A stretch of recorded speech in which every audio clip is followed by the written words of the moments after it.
Hi there, welcome to another Man on the Street. We are at location at another new road opening, and who doesn't love that? Ranks up there for motorists like, well, it's our version of a new milk tea opening. People go crazy over it because it will have a massive impact on our lives. How big an impact? Well, that's what I'm here to meet Secretary Mark Villar, DPWH, to walk us through and talk us through the convenience of having this new CALAX expressway. Come on, hop in.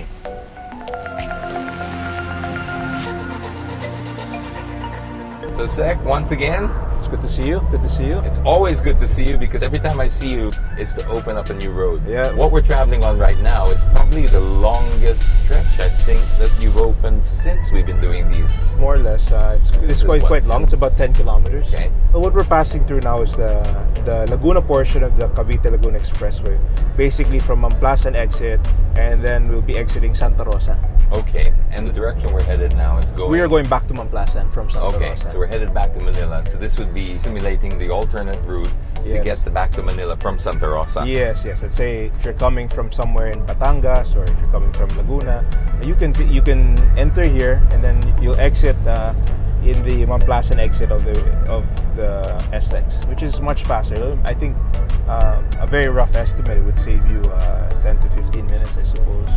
10 to 15 minutes if you actually just do the measurements in travel time, but we're actually in a way reducing the road congestion because we're offering another alternative You're offering route. another alternative. And actually that's depending on where you're coming from, because remember, in a high, like let's say rush hour, that 15 minutes might become like half an hour. That's 45 correct. minutes. So, it would be the equivalent of putting another EDSA in this side of the... Because previously going to Tagaytay, you're pretty much stuck with not many options, right? You've got the Santa Rosa option, which is overly congested many years ago. Then Greenfield opened up, and that was great for a while. But then Greenfield started to get very busy too. So this is the third one, so you should be able to now split it up in three major. What's nice about this is an expressway, so definitely it's just straight away. You go straight through 10 kilometers in about at most 6 minutes. So right now what we're looking at doesn't have any gates and fences, but this will be all... This is an enclosed, this is a closed system. Completely segregated. So it'll only be exits. Before the Santa Rosa exit, there will be an exit along Laguna Boulevard. But you see more and more people moving down to this side of town, right? So it's not just about the holiday makers going to Tagaytay. All the development is going down this way. Definitely, Santa Rosa, definitely, in terms of it's a high growth area. The whole CALAX eventually is a 45 kilometer alignment that will connect the Cavitex to the SLEX. So previously, if you're going from Cavitex going to SLEX, it would take you maybe 2 hours. Now when this whole alignment's finished, it's going to take 45 minutes. But initially, of course, this is the Laguna portion. Since it already serves a purpose, we'd like to open this by the end of the month so that people can already start benefiting from this initial 10-kilometer alignment. So you're trying to time it, I guess, with the Undas. Yes, as you know, holidays or high traffic days, and we try to adjust accordingly. So, inahabol talaga namin yung end of the month.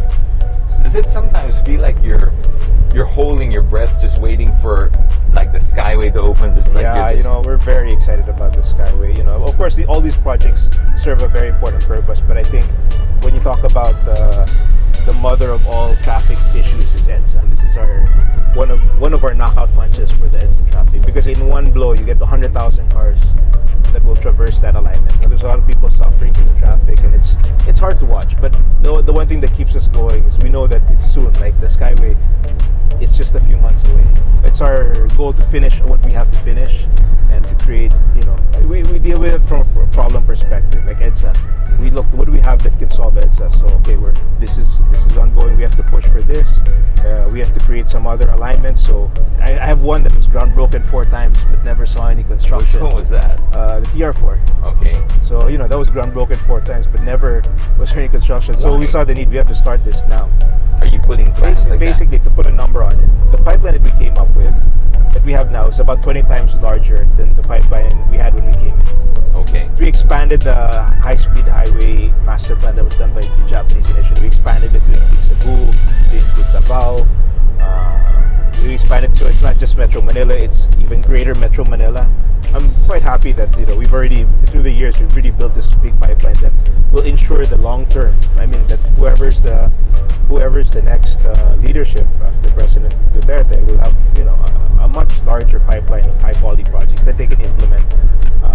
They can hit the ground running. And this highway is part of a larger master plan, which is the Luzon Spine Expressway network, which, when it's finished, our goal is to connect the north to the south, basically Bicol to Ilocos, from 18 to 9 hours.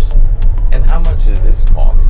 Well, this is a public-private partnership, which costs, the cost to build this was approximately 35 billion for about 45 kilometers. So a lot of it, there's a lot of viaduct, and it's not just on grade.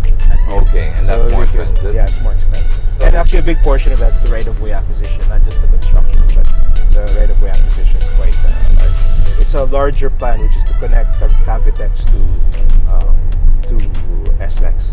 So, it's going to create growth. It's also, at the same time, it's going to help give options for people going to Laguna, Batangas, and it'll create areas that were otherwise isolated. So I'm quite confident when we deliver these two projects that Metro Manila, in particular EDSA, will be significantly decongested. We can't wait. Neither can I. Thank you very much, Seth. Thank you, James. And we look forward to the next opening, which will be hopefully very, very soon. Very soon.